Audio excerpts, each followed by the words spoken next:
Okay, ready with Joe? Great. We'll start off with Michael Grady from Yes Network. Hey, Joe. Coach was talking about the game in totality, and what he saw on defense is pretty much the culprit for the loss. So, when you look at the defense, what do you guys need to do to, create more separation, given the fact that you guys can still score and maintain that separation? I think we just, in general, gave up too many points in the paint. We were kind of letting them get downhill almost at will, and they're either drawing fouls or finishing at the rim. A lot of second chance opportunities, and especially a team like this, are sort of coming into it. We talked about just trying to force them to beat us over the top, and we definitely did a good job of it. From your perspective, you need to describe that sequence late, the Beal three, and then the inbound leading to Westbrook's three.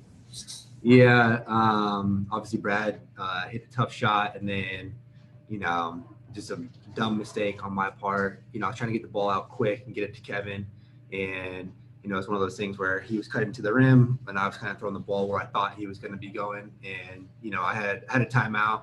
Should have been more cognizant of it and just taking care of the ball. So definitely just a big mistake on my part. Especially down the stretch like that. Those are timely possessions.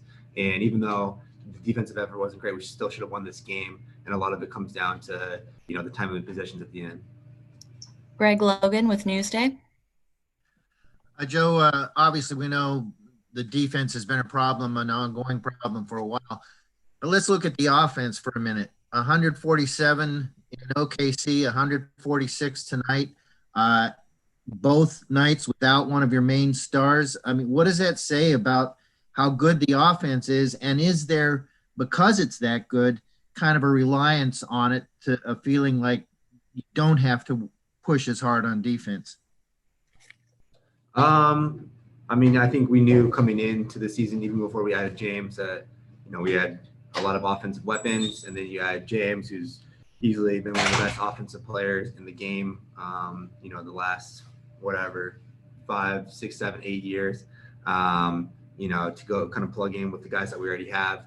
And, we could score with the best of them. We could easily be sitting here at the end of the year and say we have one of the better offensive teams to play this game. But that being said, the defense has to follow suit too. You can't just always rely on the offense. I guess nights like tonight, are kind of indicative of that. Alex Schiffer with The Athletic.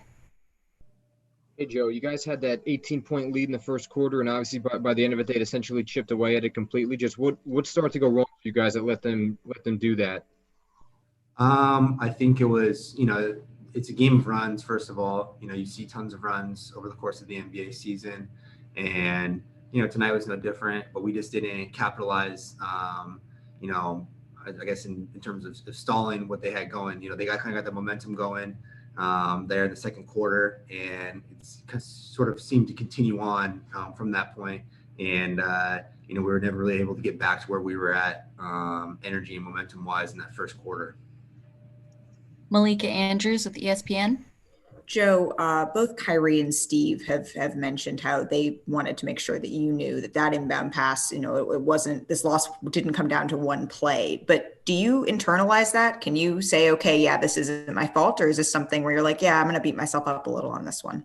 Well, I think it's definitely one of those things where obviously the outcome of the game never comes down to one play. And we all know that. But like I mentioned to Grady, there's very timely possessions at the end of the game where you can secure and finalize things.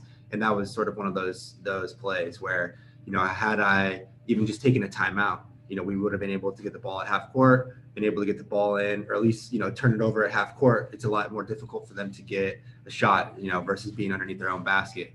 So, that being said, yes, it doesn't come down to one play, but at the same time, had I not made it, we wouldn't be sitting here talking about the loss. Christian Winfield with the New York Daily News.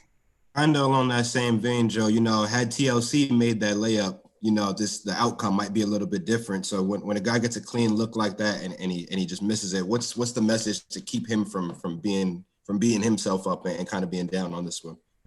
It's the same thing. I think you have to kind of hit home on the same sort of sentiment where, it doesn't necessarily come down to one play, especially in that situation. You don't want to put any pressure on somebody to make a play offensively. Although, you could argue we're not gonna make excuses in terms of whether we thought it should have been a call or whatever it might have been, but he shouldn't have been in that position in the first place.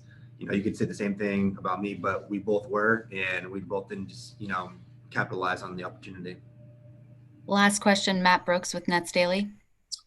Hey, Joe. Was this opponent just the way they, grabbed off misses and push out in transition? Did you feel like that was one of the keys to why you guys didn't play as well defensively, or is it just a complete lack of focus altogether? I mean, they're one of the better offensive teams in the NBA. Obviously, they're one of the worst defensive teams, so that's kind of why we have the result that we have. But I mean, they have offensive firepower, especially when Russ plays efficiently like he did tonight. Him and Brad are both capable of having really big nights, which they did, and everybody else, kind of plugs in as well. They have a lot of good offensive players, and just not enough stops on our part. Obviously, a lot of times when you score, what we scored tonight, you're probably sitting pretty good and thinking you're going to win the game. But too many defensive miscues, a lot of, separate sort of runs where momentum got on their side. And then you have the result that you have. Thanks so much, Joe. Appreciate Thank it. you.